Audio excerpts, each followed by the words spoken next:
चित्रानंद लिखी ब्लॉग में सबका हार्दिक स्वागत है। श्रीमद् भागवत कथा के आज के प्रसंग में दोस्तों मुनि वेद व्यास जी ने अनेकों चरित्रों का वर्णन किया, जिसके अंतर्गत अंग हैं, ध्रुव हैं,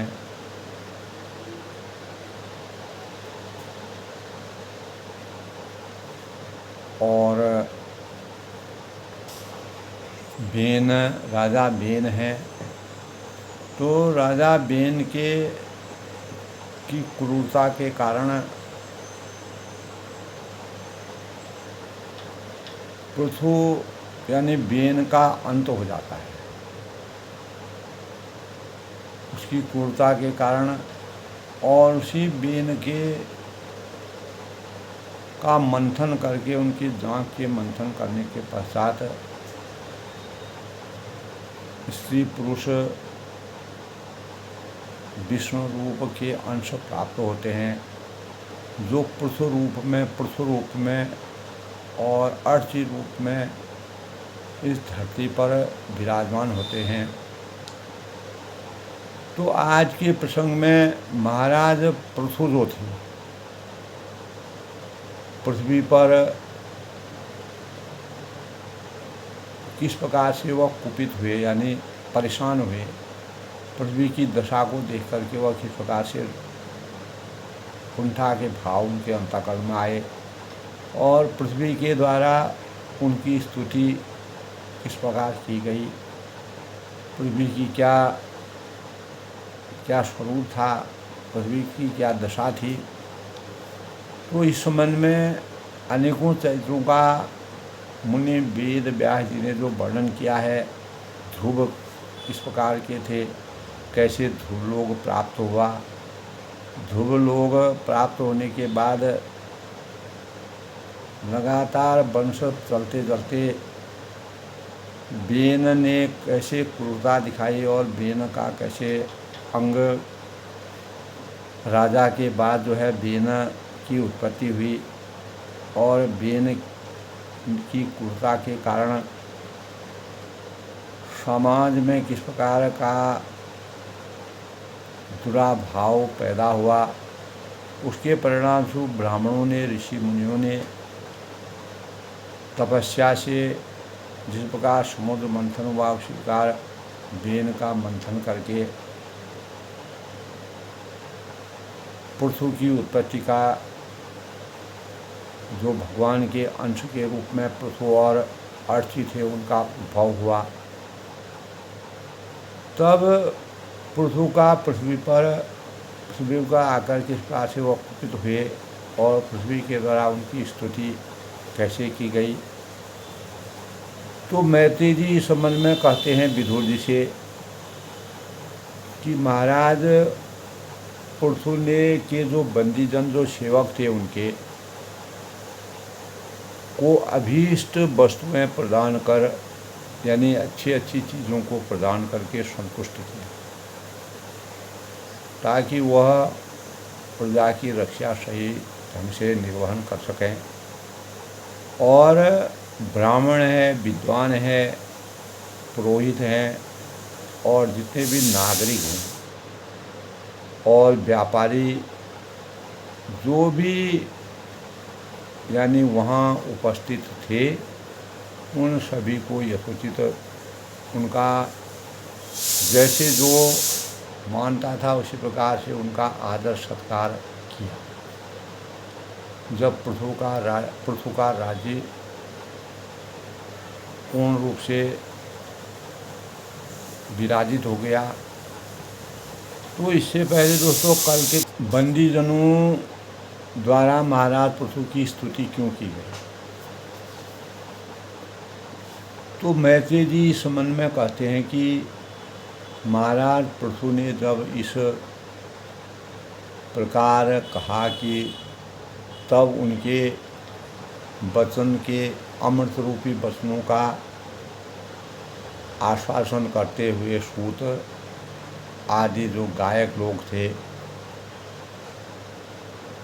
बड़े प्रसन्न हुए, क्योंकि इस पृथ्वी के इस सृष्टि की रचना करना, आगे को इसका भावों का प्रजा की रक्षा करना अनिवार्य था। फिर भी मुनियों की प्रेरणा से उनकी इस प्रकार स्तुति, मुनि लोगों ने उनकी स्तुति की। तो महाराज आप साक्षात अब पृथु से उन्होंने कहा कि महाराज आप साक्षात भगवान के अवतार हैं, विष्णु के अंश हैं, और आपके गुणों का वर्णन बृहस्पति भी नहीं कर सकते, तो हम अज्ञानियों की सामर्थ्य क्या है। तो ब्राह्मणों के आशीर्वाद से ही इसे कुछ सामर्थ्य प्राप्त हो,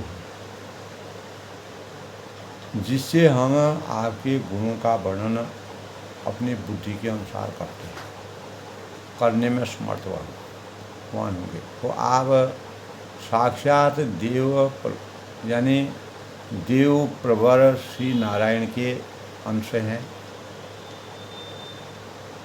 जो अपनी माया और माया से अवतीर्ण हुए हैं। आपका उदय जो है, भगवान जब यानी जो बेन था, बेन के मंथन, जांग के मंथन के परिणाम स्वरूप आपकी उत्पत्ति हुई, तब भगवान छोटे बोने के रूप में आप पैदा हुए। और उसने कहा मैं क्या करूं, तो उन्होंने कहा निषाद। तब भगवान विष्णु भगवान के अंश के रूप में स्त्री और पुरुष पैदा हुए। पुरुष में पृथु आप पैदा हुए और अर्ची। तो सब ब्राह्मण और देवता आपके विष्णु के अवतार इस पृथ्वी मंडल पर आने से बड़े ही प्रसन्न चित्त हुए। तो धर्मधारियों ने मैं श्रेष्ठ महाराज पृथु लोगों को धर्म में प्रवृत्त करके धर्म की मर्यादा की रक्षा करने तथा उनके विरोधियों को दंड देने के लिए आपका अवतरण हुआ है। ये अकेले ही समय समय पर प्रजा के पालन पोषण और मनोरंजन आदि कार्य करते हैं।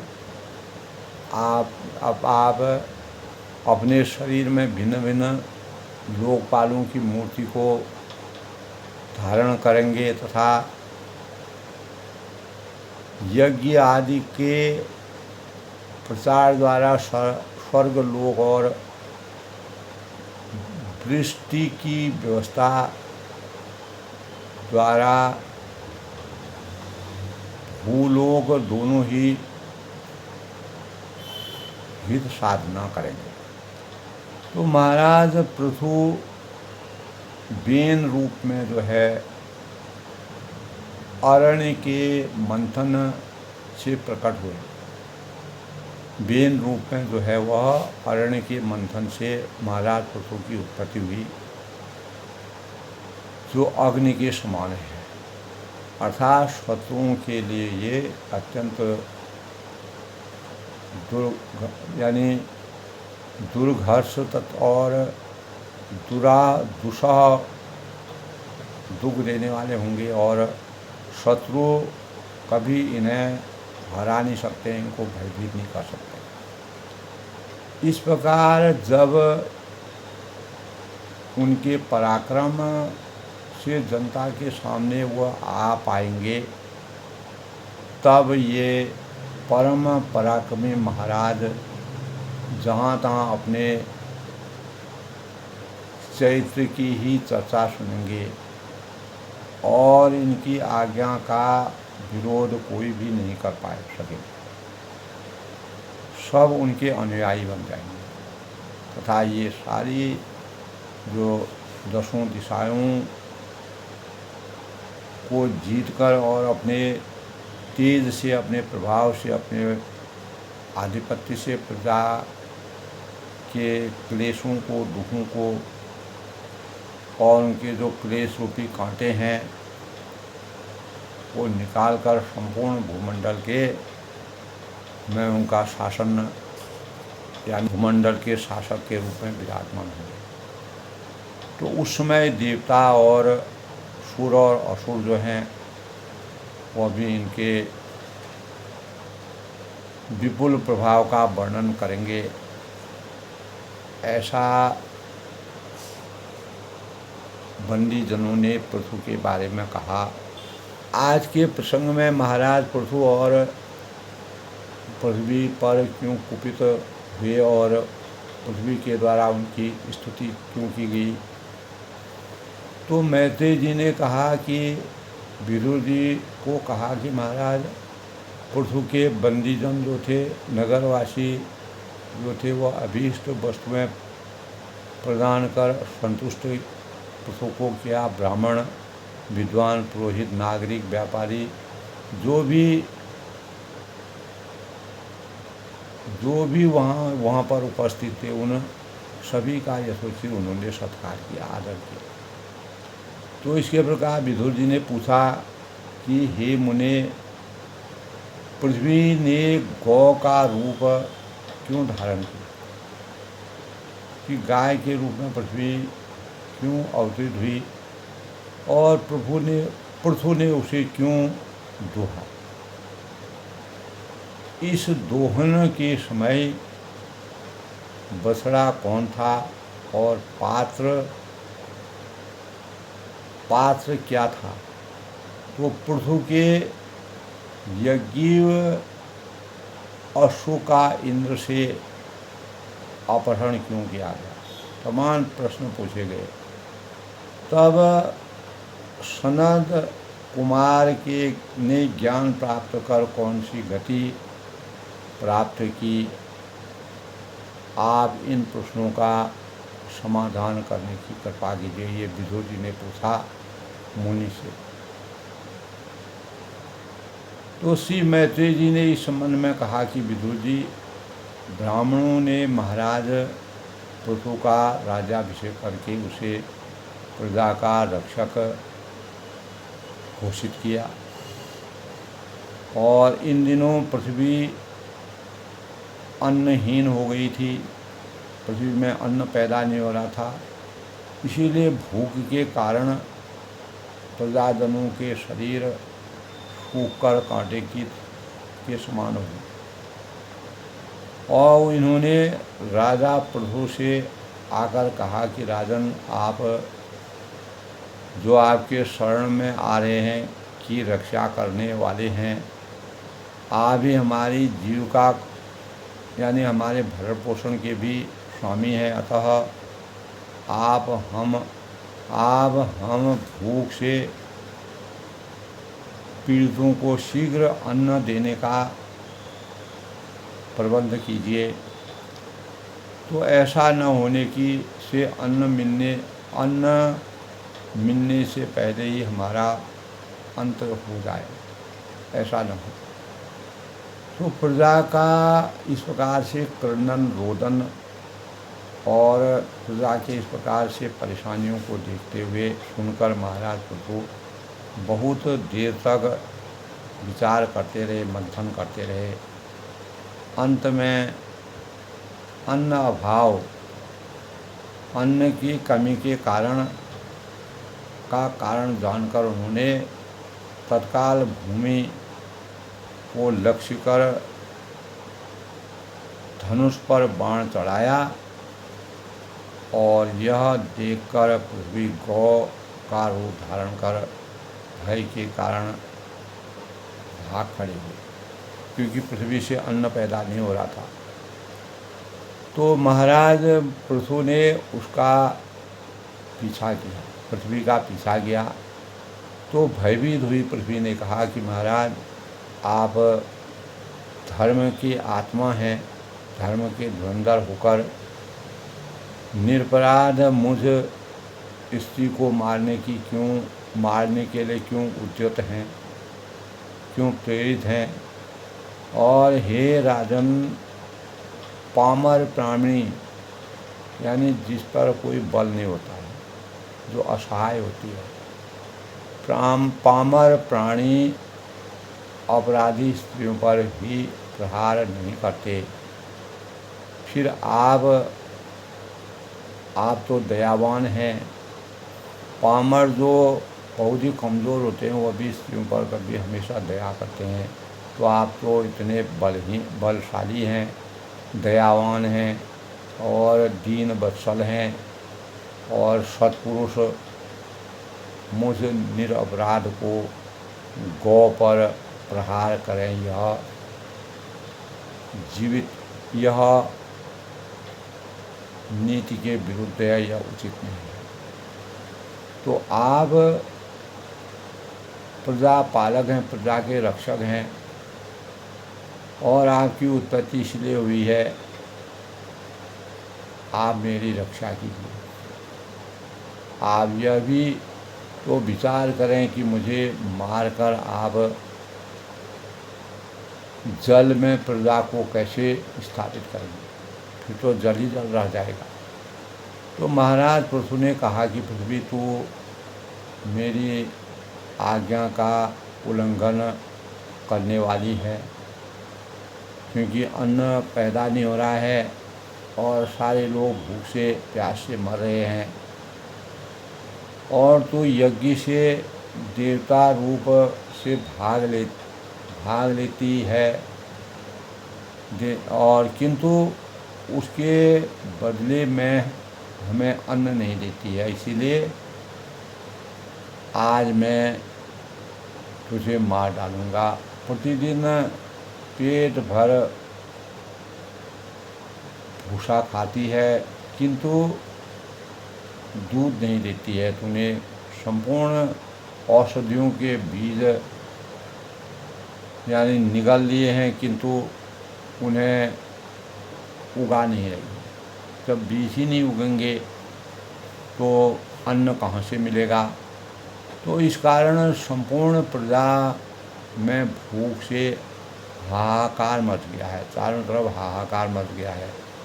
ऐसी दुष्टता का वध तो सर्वथा उचित ही है। तो इस प्रकार इस समय क्रोधमयी मूर्ति धारण किए हुए महाराज पृथु को देखकर पृथ्वी कांप उठी और हाथ जोड़कर 8 श्लोकों से उनकी स्तुति की, उनका मनन किया, अध्ययन किया। और हे भगवान, तब उन्होंने कहा आप क्रोध न करें, आपका तो स्वरूप ही राग द्वेष से रहित है, यानी समता पारदर्शी स्वरूप है। किसी प्रकार का राग द्वेष आपके स्वरूप में नहीं है।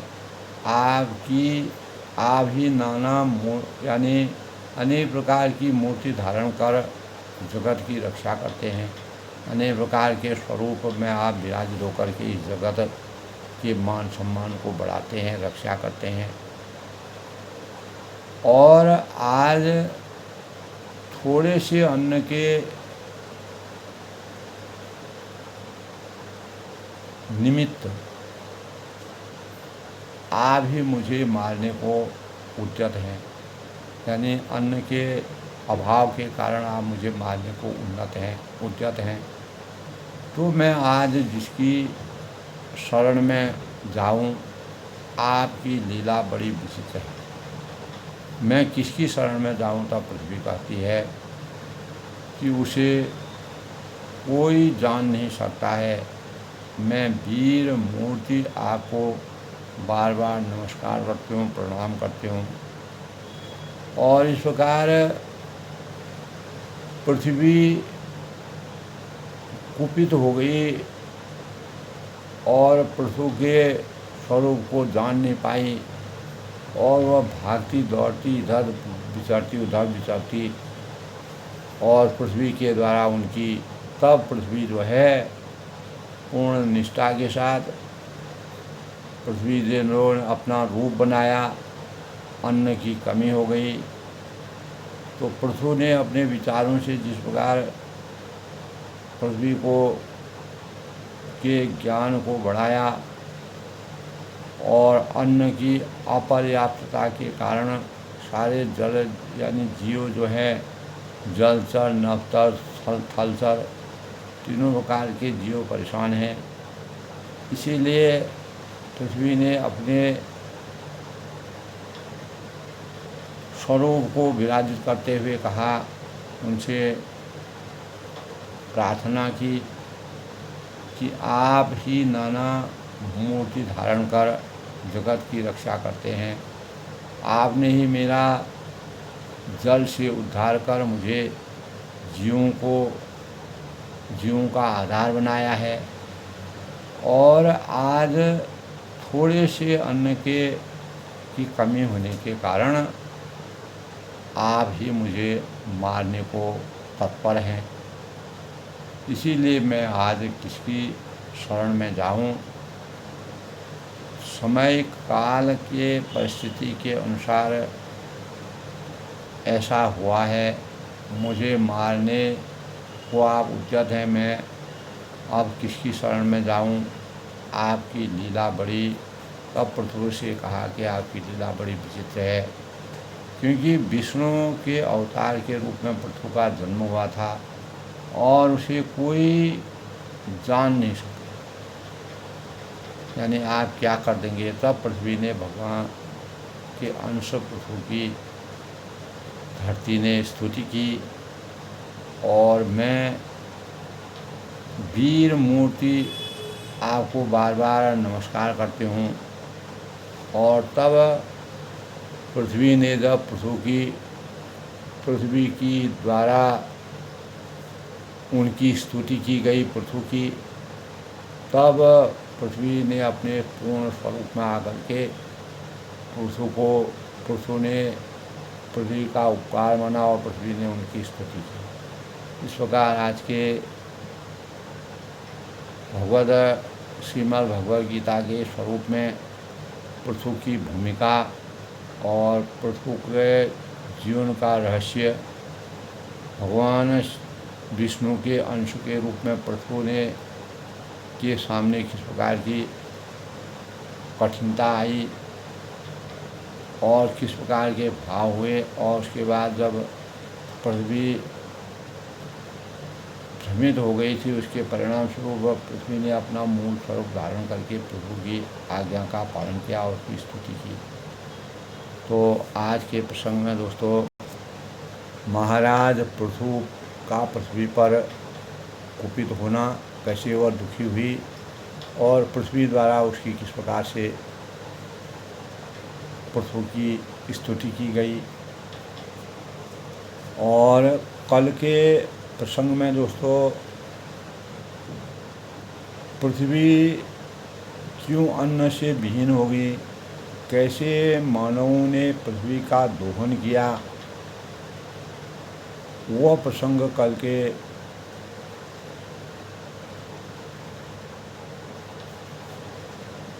भगवद गीता के मैत्री जी विदुर से कैसे समझाते हैं कि पृथ्वी का दोहन किस प्रकार हुआ, उन भावों का हम ज्ञान सुनेंगे।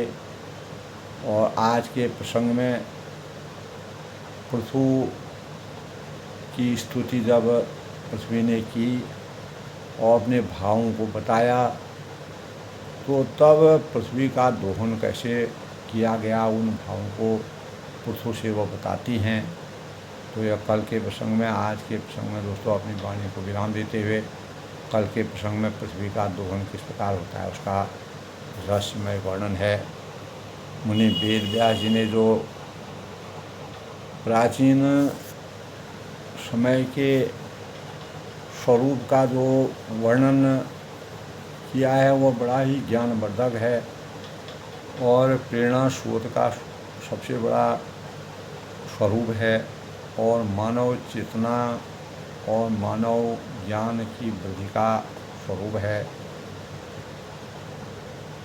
तो हमें प्राचीन कथाओं से और प्रसंगों से किस प्रकार की प्रेरणा मिलती है, वो हम धरती और पृथ्वी के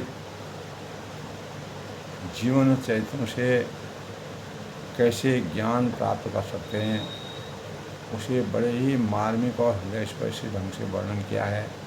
तो कल दोस्तों पृथ्वी का दोहन कैसे होता है, उन रहस्यमय बातों की समीक्षा करेंगे।